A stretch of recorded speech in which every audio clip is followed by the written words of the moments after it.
This video is to show you how to fit a EP8, EP800 Shimano motor into a Mk1 2019 to 2020 YT Decoy that originally was equipped with the E8000 Shimano motor. There's some changes in the motor aside from going from 70 Newton meter to 85 Newton meter and being a little quieter and more modern.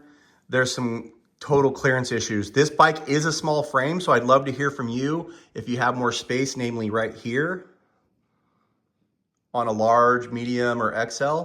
So real quick, this connector is the same. I have not verified if the gauges are the same. They look the same as one of my Mark IIs. And you can just pull this collar back. This just comes off and on the motor. I'm not getting in the details of the install. I feel if you can't pull the motor out and get this far, you probably shouldn't be doing this swap. So the main thing you need, which the factory Mark IIs actually have, they just have these unions. They go from the SD50 to the SD300 because the SD50 size, the larger wires, are actually what go to the E8000 displays down there. So I just went ahead and put the adapters here instead of rewiring the whole bike. And I just found the shortest SD300 wires I had. That's what the EP8 motor needs, these smaller wires. There was one other thing I had to do for the rear speed sensor, this one. I actually cut down so it would fit in there. I used a razor blade and I cut this little notch off. You can see this little notch right here. I cut that off so it would slide right in. It's keyed on those bikes. So once you do that, I have a little bit more length than I need. This one's kind of shorter. You just kind of shove them out, shove everything where it needs to be shoved. Make sure that the motor's not going to catch it. The other thing you have to change if you want to retain these on the crank, the little center plastic holders and safeties, is the E8000 crank is wider than the EP8.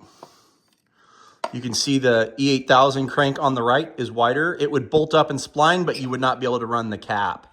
So I just ran some EP8, EP801 cranks that are thinner, just so it works correctly. This bike was a 29 inch, so it's 165 millimeter cranks. Check what you have, but most mullets from what I've seen have the 160 cranks.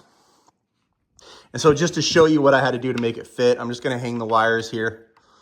Obviously, there's some clearance issues with the carbon, and I'm not sure if this is only because of small, there's not a lot of space here. So what I had to clearance in the motor was right here where the E8000 is notched. You can see where I notched it. That's to clear that bracket or that like cable cover. And then I had to clearance it right there for here. I didn't want to compromise the carbon fiber frame, and I don't see a strength integrity issue due to the fact that the other motors had that. And you'll see it now drops in. I'm leaving the wires out of the way for now. I probably clearanced it more than it needed to be, but it did hit and I slowly went. And then I notched that out fully just to make sure it just has the threaded channel. So that's what I did. I'll show you it fully assembled next.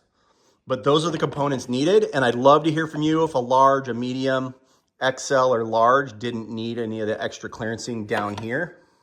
Because this I clearanced there. You can clear the carbon fiber. I just thought it'd be a bad idea. This is my daughter's bike. Motor is fully installed. Side note, I do this on all motor installs. I use the carbon paste that you want to use on your seat post and your droppers between the motor and where it mounts to the frame. The only thing I noticed is that with this plastic shield, I don't know if you switch to a Mark II shield, how it would work. I'd love to hear if anybody's done that. But there's a pretty good gap in here. On the other side, it's pretty wide open. Motor's fully installed. Bike runs great. Like I stated earlier, there's like a gap right here. So the only other thing I'd want to check and see if anybody's done it is running a Mark II plastic down here to fill the gap. It's my daughter's bike. She doesn't get too wild, so she'll enjoy the new motor. It actually fits pretty good. Thank you for watching.